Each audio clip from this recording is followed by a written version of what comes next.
Welcome to the Capacity Project. Week ? Week infinity. Listen, we might do something after this because I'm always kind of trying to make sure that we stay true to the vision. Like, this is the Capacity Project. However, we might do some personal development stuff like a human flourishing project after this that I think's really helpful. But all right, you guys ready? Yeah. You want a title? Standard, stewardship, and calculated costs, right? First thing we're going to do, we're going to start with the 5 rules of kingdom standards. You ready? Write this down. Rule number 1, never negotiate standards. You ready? Rule number 2, never, ever negotiate standards. Rule number 3, never, ever, ever negotiate standards. This includes sweeping the floor. And I'm gonna let you be creative and write down whatever you want, whatever you think I might say next for number 4 and 5. But let me talk specifically to the kingdom community. This works in entrepreneurship, this works at home, this works wherever you are. If you are creating a culture is upheld by standards. That's it. It's incredibly simple. And what we've done in the grace movement is we've blurred the line between the people that we're responsible for and the people that are responsible for people. And yes, we're one body. Yes, we're all Christians, but there is a chasm between the group of people that say, I want impartational responsibility in the body. And once you say that, you have a different set of standards. Do you realize that to be true? Right? There's 26,000 people in the church at Ephesus. And then when Paul is writing the letter to Timothy, and he's teaching Timothy about recruiting leaders, he talks to him about bishops and deacons. We won't get into that, but he said, if a man desires to be a bishop, he desires to good work. Here's what it's going to cost. Right? They don't impose those costs on the 26,995 other people sitting in the church at Ephesus, although they're expected to manifest sonship, which is the foundation of everything we do. But if you step in to a place where you're now serving the body, you are part of the ones that are responsible to uphold the culture. People should be able to look at the nucleus and be able to tell what you're producing, because people know what's important by what important people do, right? That comes down to the most finite and simple measure of your existence. People will know what's important by what important people do, right? Can I tell you a real quick story I didn't plan on? Dr. Bobby Shane ruined my life forever with one statement. Okay, we were at homecoming, right, just a few months ago, and my wife didn't maybe finish her dessert, I forget what it was, and she slid it across the table and she said, would you like a bite of this? And he said, would your husband eat it? And she said, no. She said, then I won't either. I still ate it. Yeah. So, but do you know what that did? It froze my blood in the stream.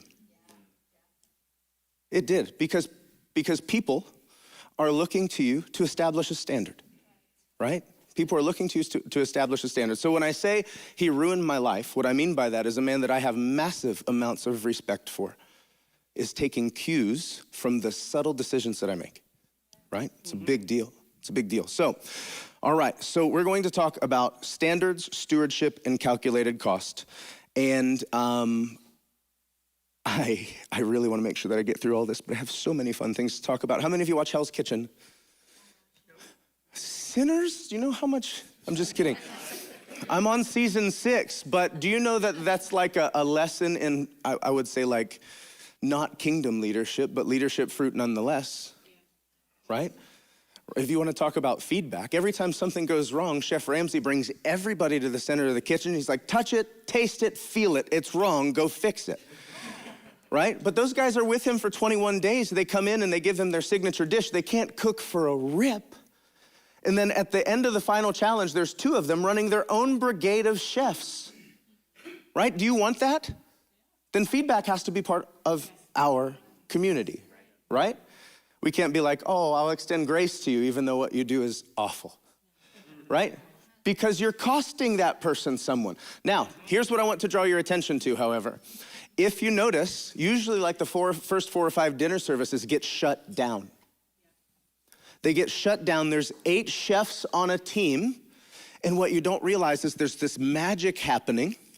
And in this magic, every night that they go back to their dorms, they're required to vote on the person that's costing them the most. Listen, this is hard stuff.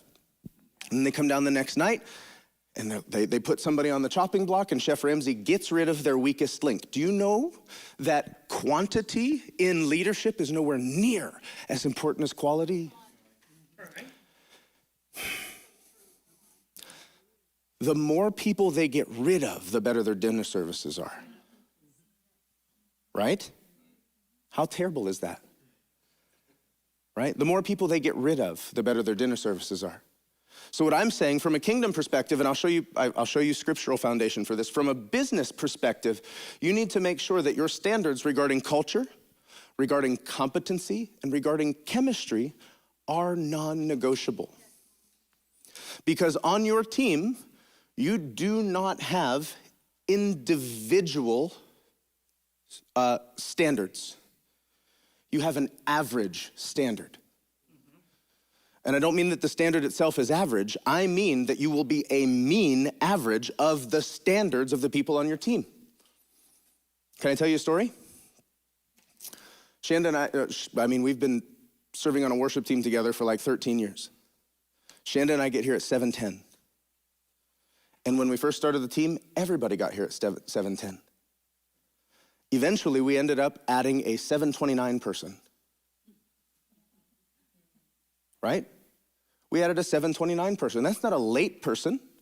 That's a 7:29 person. Guess what happened to everybody on the team? They became 7:25 people. Right? Why did they become 7:25? Because the standard became negotiable, and when the standard becomes negotiable, people will become an average of what you allow on your team. Right? So if there's a standard, set the standard. Sun Tzu in The Art of War said, you cannot expect somebody on your team to do something you're not willing to do. But if you're doing it, you set the standard and you have to enforce it. It's non-negotiable. So if the generals show up at 7:10, by God, be there at 7:10. You know what I'm talking about? Yep. Good? Okay. So let's talk strategy. One of the most dangerous questions you can ask as a leader is, do you have enough people? The better question is, do we have a strategy with the right people that actually produces the outcome we say we want? We talk often about the delusion of reprieve. Do you know what that is? The truth is, if nothing changes, nothing changes. The delusion of reprieve is if you don't change anything, something will magically shift in your ministry, and all of a sudden you'll stumble upon your vision without ever strategizing to get there. It won't happen. It won't happen, right? If people refuse to align with the strategy, you cannot accomplish the vision. You cannot accomplish the vision. They may be helping themselves, they may be helping their preferences, they may be, and this is usually the reason for it, temporarily causing you a bit of relief, but you know where this is going to end up. Right? Okay, a few principles, not trick principles like the rules of standards. Principle number 1, the kingdom honors calculation. Okay, if any of you came from the charismatic movement, preparation subtly became viewed as fabrication. You guys remember that? Yes. Yeah, like, oh, we can't have a set list. We have to feel the Spirit, right? Or the pastor brought notes. The pastor brought notes? Are you telling me the Holy Spirit can commune with him on Thursday morning at his desk? I don't think so. You guys have been there, you know, right? Right? And there's this, oh, he's fake. He brought notes, right? Okay, so preparation became viewed as fabrication, and stewardship and responsibility became known as human or natural. The kingdom doesn't only honor calculation, it demands it. Okay, how many of you have ever heard of Lucifer? Okay, so I want to tell you something plainly. Do you know what Lucifer's consequence was? Consequence. He was taken out of his ministry. Yeah. Like, think about it. He was taken out of his ministry. So if you're recruiting with a standard, you're recruiting for a lifetime. You're recruiting for a lifetime. If you can't see that person with you forever, don't bring them with you now. Here's why, and I'll give you scriptural foundation. Paul told Timothy, don't lay hands on anyone too hastily lest you share in their sin, and because of their pride, they would fall into the same condemnation as the devil. What's the same condemnation of the devil? Removal from your ministry, right? He was heaven's musician. And he lost his ministry. So what we're thinking is if we're going to recruit, we need to assemble our teams with such a standard that we're doing this for a lifetime. Do you know who's going to be ministering beside Shanda and I in 90 years? The same people that are doing it now, right? Because we've learned over 15 years that you guard this gate because people's hearts are on the line. With me? Okay. So Paul says, and I don't want to buzz past this, don't lay hands on anyone too hastily. Do you know what laying hands on someone is? It's appointing them in leadership.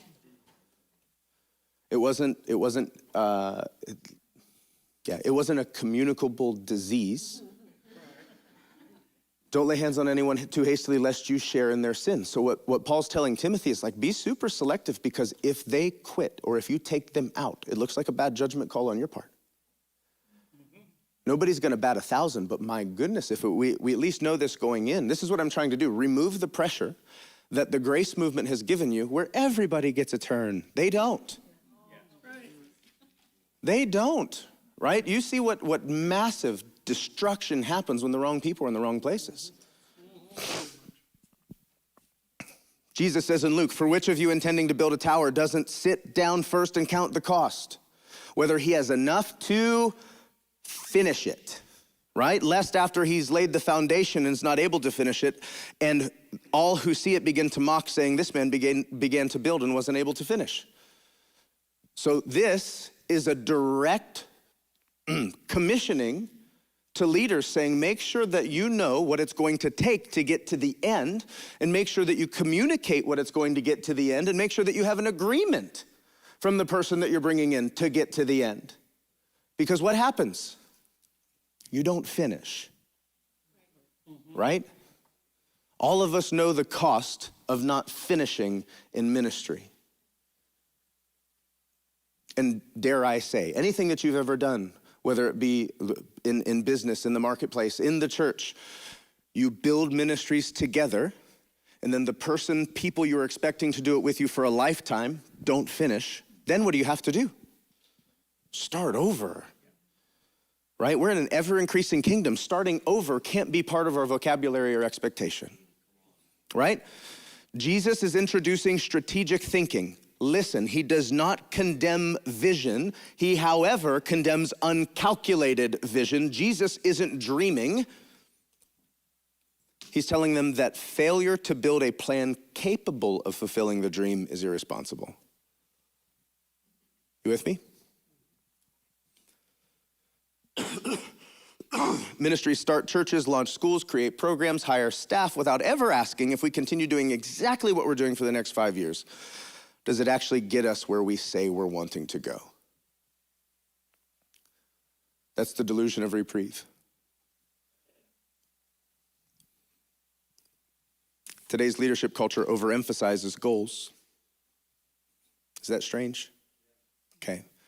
They overemphasize goals. And I'm not trying to tear down anything. I'm not trying to be just provocative for the sake of being provocative. But the first thing that we opened with in the Capacity Project is not everyone's a leader. How much pressure do you feel when you realize that that's true? Mm-hmm. Right? So the church has done this thing, everybody's a leader, everybody gets a turn, no, they do not. They do not. Leadership stresses out 90% of the people that God made.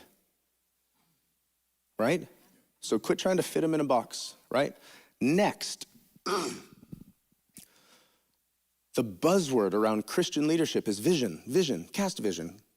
Write the vision, make it plain, sure, right? But why? That he may run whoever reads it, right? The vision should produce a strategy. The vision should produce an accompanying action with it. We can't go around talking about our dreams and visions without responsibly, listen, James says, faith without works is dead. Faith is vision, works is strategy. So if there isn't an accompanying action laid out that will get you to the vision, you're being irresponsible and delusional. With me so far? Goals tell you where, systems tell you how. A vision without a repeatable strategy is just enthusiasm. Right? It's needed, but how about this? Let me ask you a question. If you have a vision and you implement the strategy, and the strategy is done day in and day out forever, will you get to the vision? Yeah. What if you lose the vision? You'll still get there. Michael King says it. You'll still get there. What if you have a vision but no strategy? You'll never get there, right? So we emphasize vision. Vision doesn't have to exist. Vision is the natural manifestation of strategy done well. You can have strategy without vision, but you cannot have vision without strategy. Principle number 2, strategy reveals true commitment. Don't mistake someone being committed to your vision with some being committed to your strategy. It's not the same thing. People might want what you want, but they will not do what you do. Vision and strategy don't always come in the same package. Jesus was talking to his disciples and he said, if you don't eat my flesh, drink my blood, you have no part in the kingdom. Do you know what happened after that teaching? Everybody left. Everybody left. And after Jesus delivers that teaching, in John, this is 6:66, it says, from that time, many of his disciples went back and walked with him no more. Right? So they didn't just absorb themselves into the congregation, they were gone. They were gone. And then his disciples, like, Jesus, maybe you ought to be more seeker-friendly. Right? Isn't that what he said? Like, Jesus, that's a hard saying. And he goes, do you want to go home too? Right? He knows what he's here to finish, literally. Like, he gets to the cross and he says, come on, it's done, right? And he's not going to do it with mamby-pamby complainers following him to his death. It won't happen. So he's fine with it. He will not negotiate standards. The entire group of people left him because of what he demanded. Then his disciples are like, teach, you better calm down. He's like, you can go home too if you think it's tough. Right? Now, here's the beauty of that moment. They didn't leave. And I'm telling you as a leader, you have to have that moment often. You have to have that moment often. People should be so sick of hearing your standards that they want you to shut up about them. And if they're sick of hearing your standards and they're like, man, this is really, really tough, would you like to leave also? Right? That's not actually an invitation to leave, it's an invitation to choose. Right? What's happened on the other side of that conversation for me, nearly every time, is some of the best fruit that we've ever seen. Right? Jesus does not negotiate. He does not soften the requirement. He can't redesign the mission, listen, around the least committed person. He can't redesign the mission around the least committed person. In 6:67, Jesus says to the 12, do you want to go away also? Shocking leadership. However, if you haven't determined a strategy and standard for the area you're responsible for, drop everything else and start there. Drop everything else and start there. Check this out. If it's true, and it is, that 90% of people get stressed out by leadership, then you will probably turn away most of the people that want to be on your team.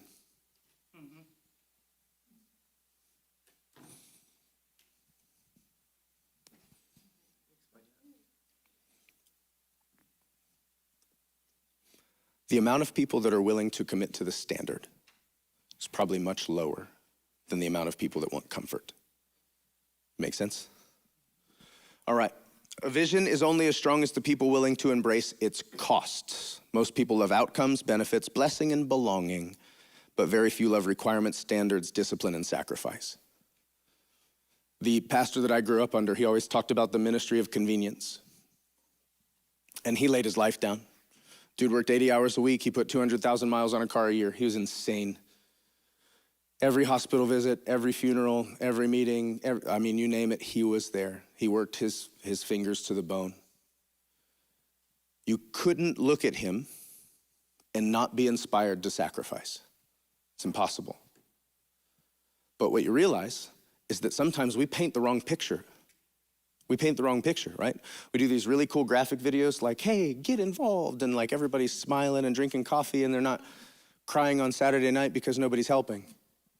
That crap happens, right? That happens. Yep. It's not about, let me say this, our family is about outcomes. Our family is about benefits. Our family is about blessing and belonging. Our strategy has requirements, standards, disciplines, and sacrifices. If someone refuses the strategy required to fulfill the vision, eventually they must choose alignment or departure. Culture is destroyed by perpetual misalignment. Can I tell you what happens when you sacrifice standard? Two things. One, your average commitment level goes down on your team. Two, committed people get sick of working with uncommitted people and they leave. They leave. You won't keep good people if you tolerate uncommitted ones. Principle number 3, love does not remove standards. One of the greatest lies in modern leadership. If you actually love people, pastor, you'll lower your expectations. Jesus never did. Love increased expectation because love serves destiny. Jesus said, if anyone desires to come after me, let him, right? Deny himself, take up his cross, follow me. Jesus never hid the cost, he continually clarified it. I told you that every time we leave a meeting with like a new prospective leader, Shanda's always like, do you want them? Because it really sounds like you don't want them. I'm like, no, but I'm going to be absolutely crystal clear about what this is going to cost. And it usually has something to do with me warning you that I will disappoint you. I will not meet all of your expectations. You will catch me failing, and I will have to make decisions that you do not like. Are you good with that? Right? Because we're not, listen, we can make it through anything, we have. But the hearts of the people that are trusting us to keep it together are way more important than our comfort.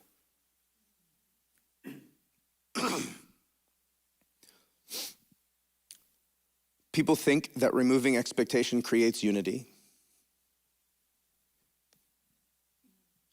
Nope. And I'm not, we've been invited to numerous, I don't know, they got really cool words in there. Ecumenical, is that what it's called? Yep. Ecumenical meetings? Ecumenical, yeah, so when they get all the pastors together. So do you know how to get all the pastors together? Yeah, food. But you also have to reduce everyone's standard, right? We were planning a Thanksgiving service, and we were the band. And they're like, you can't play any upbeat songs. Oh, I'm sorry, it was Good Friday. It's Good Friday. You can't play any upbeat songs. Why? Because it's the day Jesus died. So the Presbyterian church literally said, we will not be involved if you play anything over 75 beats a minute that we can clap to. I'm like, okay, so... Okay, and then the Church of Christ is like, we won't come if you have instruments. Okay. So we won't come if it sounds like, okay, so now we're doing monotone chants back and forth. Yeah, to comfort people, right? And then when you reduce what we carry, this beautiful like amalgamation of these personal identities and gifts down to something that everybody can agree on, you have no fruit from that. Right? Standards are what make you special. Like, we got a phone call like 5 years ago, and we got them like repeatedly from like 4 or 5 employers. And the employers were like, hey, we're having staffing issues, and we keep meeting people from Legacy. So we just wanted to connect with you and say, if you have anybody that needs a job, we'd rather hire from Legacy first. It's phenomenal, right? Why do you think that is? Standards, man. Okay, principle number 4. Standards protect the vision. A vision is only as healthy as the standards protecting it. Without standards, culture drifts. Excellence declines, confusion grows, and mediocrity spreads. You guys who know who Nehemiah was? Okay, beast, right? He wanted to rebuild the wall. but he was super clear on what it was going to take. He inspected the walls first, he got the resources in, he assigned responsibilities, and he established accountability. He said, let's rise up and build. Then they set their hands to do the work. Notice the vision became assigned responsibility.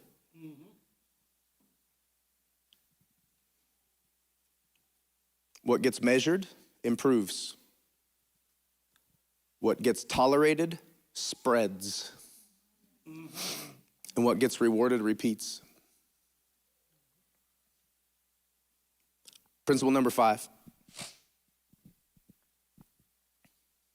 Oh, you ready for this one? The people you have do not determine the standard. The standard determines the people you have.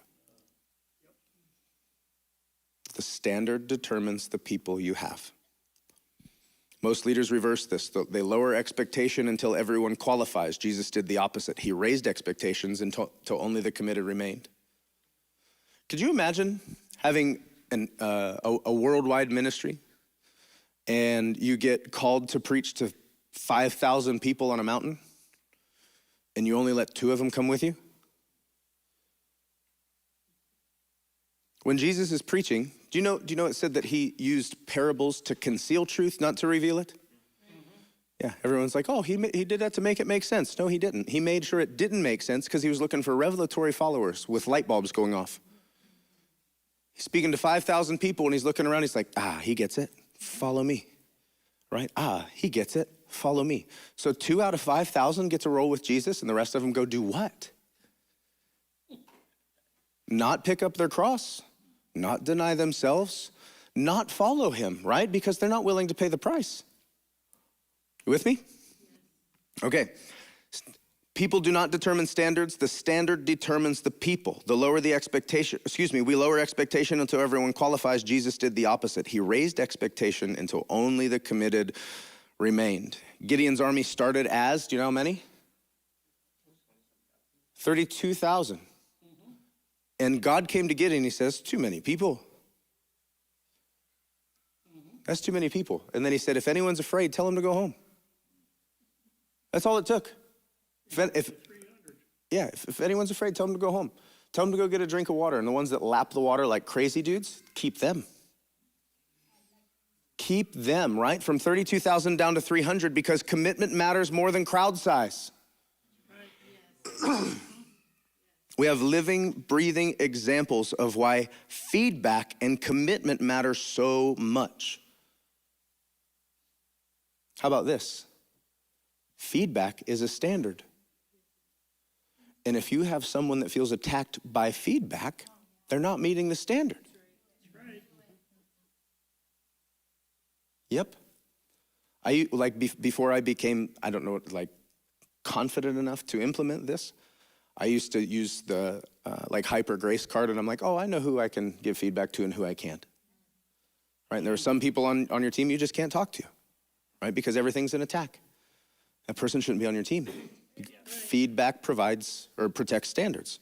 Okay, I'm almost done. Principle number 6, every system is perfectly designed for its current result. Listen, every system is perfectly designed for its current result. Meaning if you're disappointed in your results, you should not be confounded about how they came about. There's a guy named, and I will think of it by the end, that Rory Vaden, that wrote a book called Take the Stairs. Great book, and it's just about procrastination. And one of the lines in the book is, do not confuse failure with the recognition of failure, and do not confuse success with the recognition of success. When you walk across your collegiate stage and accept your bachelor's, that's not success. That's the recognition of 4 back-breaking years, right? If your marriage ends or your health fails or your ministry explodes, that's not failure. That's the recognition of years of bad systems. Bad systems, these things are easily identifiable. So I'll say this again. Every system is perfectly designed for its current result. If leaders are immature, if culture is weak, if discipleship is shallow, then your system is producing exactly what it was designed to. Systems are slaves. They cannot produce less or more than they were designed to. If we repeat our current strategy, here's the question. Every day, every week, every month for 10 years, what will we become? If we repeat our current strategy, every day, every week, every month for 10 years, what will we become? If the answer isn't your vision, then we have to change it. We have to change the strategy. Are you guys okay if I go an extra 3 minutes? We won't do the prayer meeting because I have something that we need to chat about after the cameras are off. For the people watching on the camera, it's not that important, but it doesn't impact everybody. Okay, clarity is kindness. Number 7, confusion is not compassion. Unclear expectations are always the center of frustration, resentment, and inconsistency. Jesus said, follow me. He said, count the cost. He said, take up your cross. He said, let the dead bury their own dead. Nobody wondered where Jesus stood when it came to commitment. So what are we building? Why are we building it? What does participation require to get there? What standards protect it? And what happens when alignment breaks? I'll send these things out to you as really solid notes, by the way. Oh my gosh, I've got so much more. Are we good? Okay, I'll run through these. Okay. The vision question is, what are we building?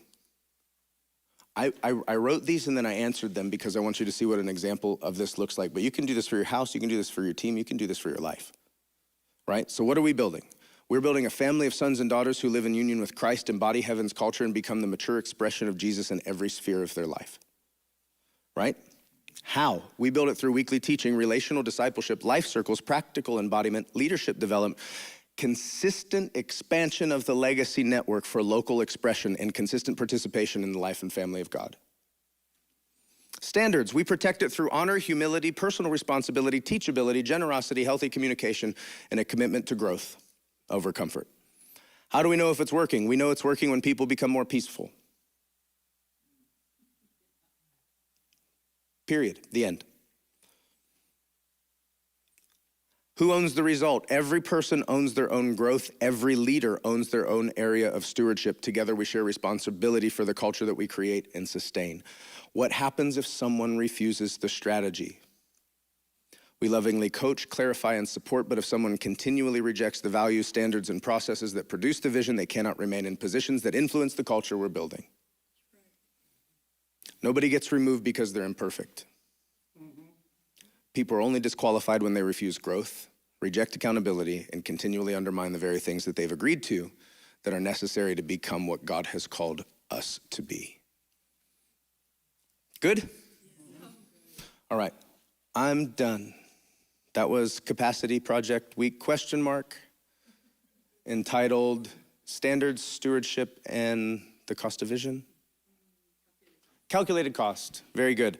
Okay, so as soon as these cameras are cut, we're gonna have a short family meeting. I don't know when the